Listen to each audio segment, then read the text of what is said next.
Hey guys, so in today's video I thought I'd give you a bit of big sister advice from one uni graduate to maybe another, from one uni graduate to maybe someone about to start uni, or just from someone that's been through uni and just wants to share a bit of life experience, and maybe you're going through uni too and you want to compare, contrast, or just see how someone else found it, whatever.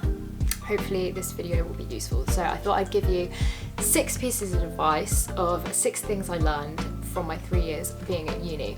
We'll say it's 2 per year, but I think I learned a lot of this a lot later than maybe I should have, and that's okay, because I think a large part of uni is, while yes, you're learning your degree, and you do learn a lot in your degree, but you also learn a heck of a lot about yourself and what you're willing to accept and what you're not willing to accept, and just teaches you a bunch of new life skills. So I wanted to share some of them with you and share a bit of advice. First big one is to do you.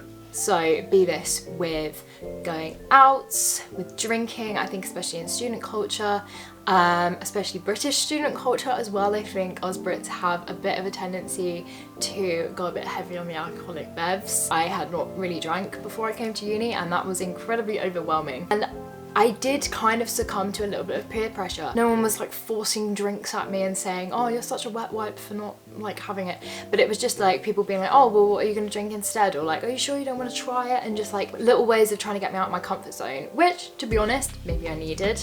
But I think it's also important for you to make those decisions at the right time for you. I think you need to respect yourself and make decisions based on what you want and not what other people want. If you want to remain sober, then that is more than okay. And if people aren't accepting of that, then I think maybe you're hanging out with the wrong crowd. If you are drinking and people are going, let's do shots, let's do X, Y, Z, whatever, just because you're drinking doesn't mean you have to necessarily drink more if you don't want to, or doesn't mean you have to do something else if you don't want to. Like, you're going to be exposed to a whole range of new people and new experiences and stuff, and if some things are out of your comfort zone and you just don't feel comfortable doing it, there is nothing wrong and no one will judge you for saying no. And if they do, then I think it's time to walk away from them, because they don't understand you and they don't respect your boundaries. Along those lines, don't just go clubbing. I made this mistake in first year where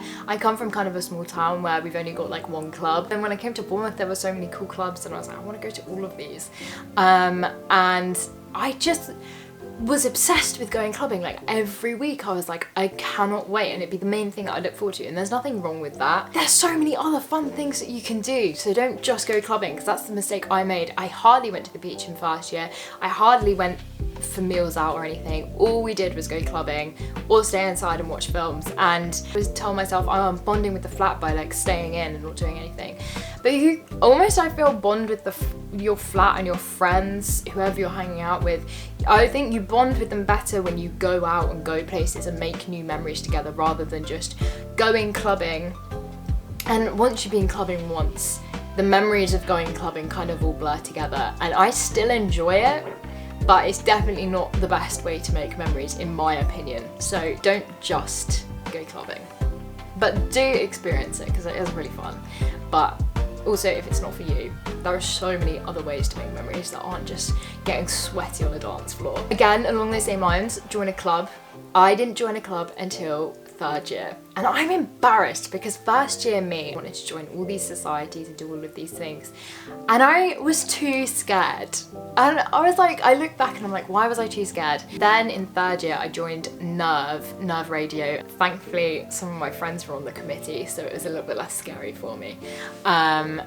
But then I found it's not scary at all. It's so fun. And I also joined up pole fitness, and again I made so many new friends and learnt so many cool skills, and I just felt a lot more fulfilled in what I was doing with my time when I was doing clubs and learning new things, because I was learning communication skills, I was gaining muscle, I was like pushing my boundaries of sort of like what I was scared of and stuff. I've done all of these really cool things, and like they're some of my most fond memories to look back on in 3rd year, and something that I'm so glad that I've done. So if you would like to join a club, I really, really recommend it, and just pushing through that sort of, oh, what if I don't know anyone kind of like worry, because you're not going to know everyone, but then that's how you make friends.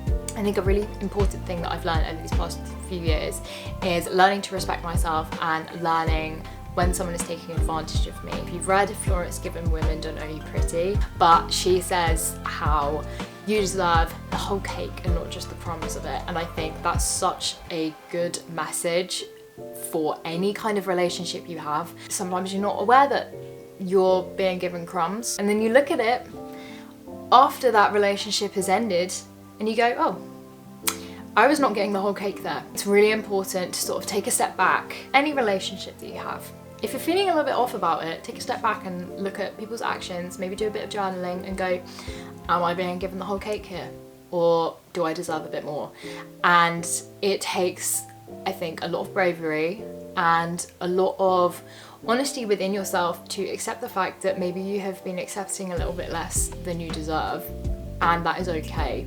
And that's not really a fault of yours, that's a fault of them for not putting in the effort.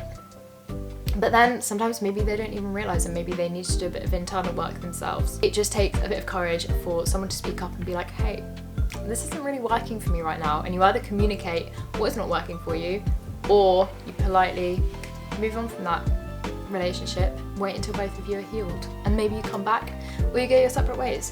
That's probably my biggest piece of advice. But I would also say there's no shame in asking for help, because I am sure if you are going through it, someone else has gone through it. And so if you're homesick, or if you're struggling with a relationship or whatever, speak to a flatmate, speak to a course mate, speak to a friend from home, speak to your parents, speak to a sibling, speak to a teacher, speak to the welfare officers and like the doctors and whatever. Someone will sort it out, someone will help you. And the sooner you speak up about it, and the sooner you speak to someone and ask for help, the sooner you will get solutions brought to you, and you can start working to make yourself feel better. That doesn't just go for like mental help, it also goes for academic work. So if you're really struggling in one of your modules and you need help, go to your professor, go to one of the student ambassadors. There's also an assisted learning sort of section in the library where they can help you.